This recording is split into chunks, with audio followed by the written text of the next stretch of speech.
start talking, I'll tell you when to stop. Guys, they finally did it. They did it. After 12 years since the last Harry Potter movie came out, we have been waiting and waiting for a Harry Potter experience that gives us what we had always dreamed. To go back to the wizarding world. Anybody who's anybody's dream when they were a kid growing up was to explore the castle of Hogwarts, and this game finally gives us the opportunity to do that. While previous games in the Harry Potter series have done that to an extent, they haven't done it to this level of detail. This castle has been meticulously crafted by people who clearly have read the books and watched the movies. There are entire floors that are just straight up copied and pasted from the books. There are a few that are just only described slightly in the books, and they are just brought to life in such incredible detail. Then there's also the rooms from the movies. The movies did such an excellent job at making these rooms that the game was like, there's no need to change these, we'll just take it and put it right here. Works perfectly, and it is so gorgeous to see. And there are so many Easter eggs that are just hidden throughout this castle. Stuff that are from the books and from the movies. Stuff from the books are really fun to find because it's like you know that these creators really read and studied the Harry Potter books. They clearly love it with a passion. And the same with the movies. Everything that is just littered throughout this castle is so beautiful and is extremely fun to try and find. So this game is centered around a new 5th year student who has just been admitted to Hogwarts as a 5th year. And it's never really explained why he's only just being admitted as a 5th year, but it gives them a lot of leeway and a lot of freedom to just give them as many spells as we possibly can, which I very much appreciate. So the premise of the game is that this new 5th year student is seeing traces of ancient magic, and he needs to learn how to use it, and it's also tied to something else which also leads to other things. It's all a very complex story, and it keeps you intrigued from the get-go all the way through. And along with that intrigue, you're asking questions, you're questioning the morality of the situation. Which also leads me to one of my favorite aspects of anything, and that is the ethics of something. And I love when a game, a movie, or anything just makes you question the fact is like, is this right? Should we use this or should we do it? It's just such a fascinating topic, and I'm glad that this game delved into it. And along the way, trying to unravel all of this mystery, you meet friends, enemies, and you just start to learn more about this world. And this world has been crafted and created for us to explore and enjoy. Learning more about these people gives us more insight into the world, and learning more about the world gives us more insight about the people. The gameplay is also extremely fun. There are so many spells that you can pick and choose from. Some will make the NPC come flying at you, others will just levitate them where they are, and others will straight up cause damage. This is such a fun and fluid way to introduce magic in this world, and they do it in such a way that is so seamlessly done that literally just makes it feel like magic. However, when making this game, they were very clearly focused solely on combat, making the combat feel fluid and unique so that it actually feels really good. But I wish they had focused more on the stealth sections, because some of these stealth sections are really just unnecessary. 90% of the time you will just revert back to combat and just start wasting the entire section anyway. The part where the stealth section is introduced when you're sneaking into the library, it was very reminiscent of older Harry Potter games where it felt like you had to be careful in order to get past certain prefects or teachers, but there are only really 2 stealth sections that you have to be careful of, whereas everything else you can just blast your way through. Huh? There's someone round here! This is a restricted area, Potter. 5 points from Gryffindor.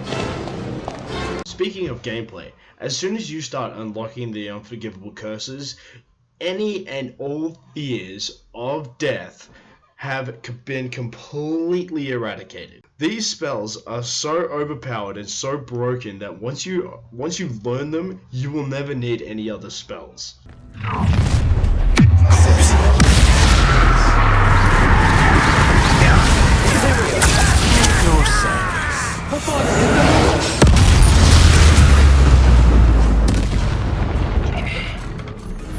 And from this point on, I'm also going to be talking about spoilers for the story. So if you don't want any spoilers for the story of this game, skip to this time code.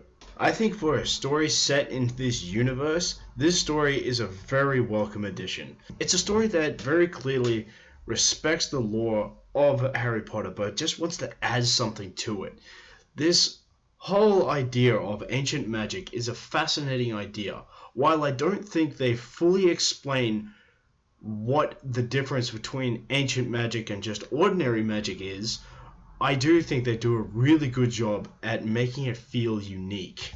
And along with the story of ancient magic, you also get the story about the Keepers and Isadora, which is a fascinating story to uncover. The more you uncover, the more interesting the story becomes. You'll learn through the memories in the Pensieve that the Keepers had met Isadora when she was a kid and saved her village from a drought, and then she became a student at Hogwarts and she began to learn about her ability with the ancient magic. But as the story goes on, it starts to get a bit deeper and darker, and you start to realize that there was something off about this kid the whole time. Similar to how in Half-Blood Prince, Dumbledore shows Harry the memories of Voldemort, but in this case, it's this girl, Isadora Morganach.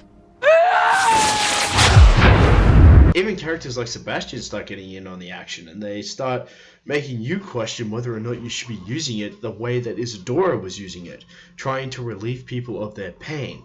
And going along with the topic of ethics, Sebastian makes you question whether or not you should even use the dark arts, because many times throughout his storyline he says that even though the dark arts are supposedly bad, they can still be used in a way to help others. However, I wish they had played into this a lot more, because the idea of using the dark arts is such an incredible choice for a student, no less, that it should have disastrous consequences, or at least consequences, if you use them in front of, say, a professor or other students. But many times throughout the game, I would use these dark arts, particularly Avada Kedavra, in front of other people, and I would probably get one person being like, oh, you shouldn't use that, and that would be it.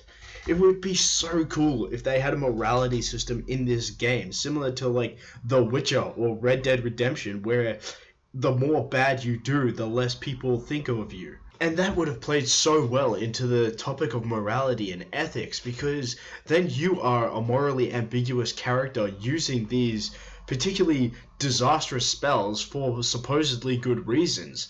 And therefore it would have played so well into the idea of moral ambiguity that I'm just baffled that they didn't do. Speaking of moral ambiguity, there are certain characters that would have gone a long way if they had tried to develop them more as morally ambiguous characters. Morally ambiguous characters. Take Ranrock, for example. Ranrock is the most generic villain in Harry Potter history, and this is going up against somebody like fucking Grindelwald from the Fantastic Beasts series.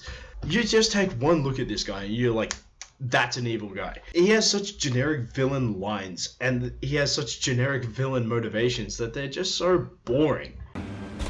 Sir, they have the key to the vault.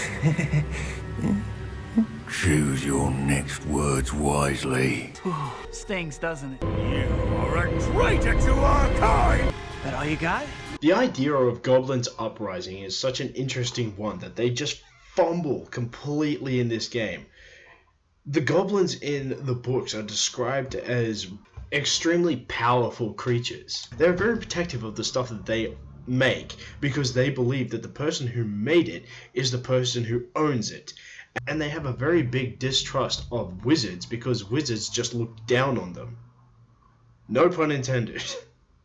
And the whole reason that they feel mistreated by the wizards is because they are as powerful, if not more powerful, than what wizards are. But wizards manage to somehow prevent their development into magical uprising, so therefore they just end up being bankers and welders and builders and stuff like that. And that in itself is a good motivation for an uprising to take over the Wizarding World, except it's just done in such a generic way. It's led by a generic villain, but all of his followers are just so stupid. Many of them are just so dumb that they were like, oh, pass me the fire whiskey, oh, I'm getting a bit thirsty over here, oh, I can't wait to just fuck up all these muggles. It's just so boring. Like, they don't do much with this concept, and it kind of conflicts with the other concept of the Keepers and Isadora. Ranrock has very little, if nothing, to do with Isadora at all. It's like two separate storylines that they're trying to do. They focus more on one and less on the other, which is to the detriment of the goblins, because the goblins are in itself a great story, if done right. And by the end of the story, you find out that Isadora is already dead, and that Ranrock is after the depositories of ancient magic that she left behind in order to make himself more powerful.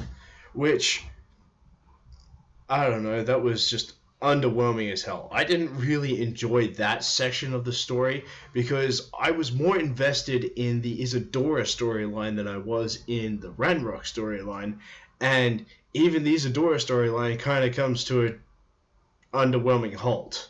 It just sort of ends abruptly, and that's it. And in the end, Ranrock absorbs the power that's hiding underneath Hogwarts and then becomes this big, massive dragon thing that you have to fight. You take him down, you win.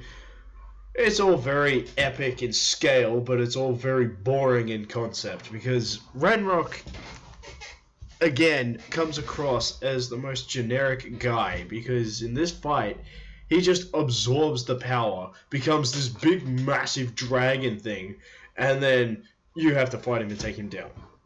It kind of reminds me of the fight at the end of Batman Arkham Asylum where you're taking on all of these goons and then all of a sudden the Joker just injects himself with the Titan formula and then he becomes a big massive version of himself and then you have to fight him in order to take him down.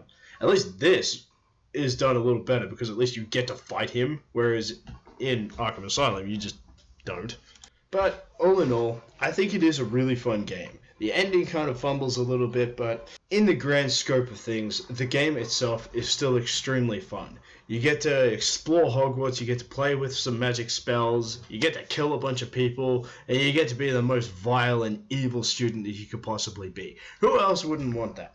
So, if you're looking for a good time in the Wizarding World, watch the movies, read the book, play this game. It's the order that I would give. I told you everything. Now you've got to let me go. Much obliged.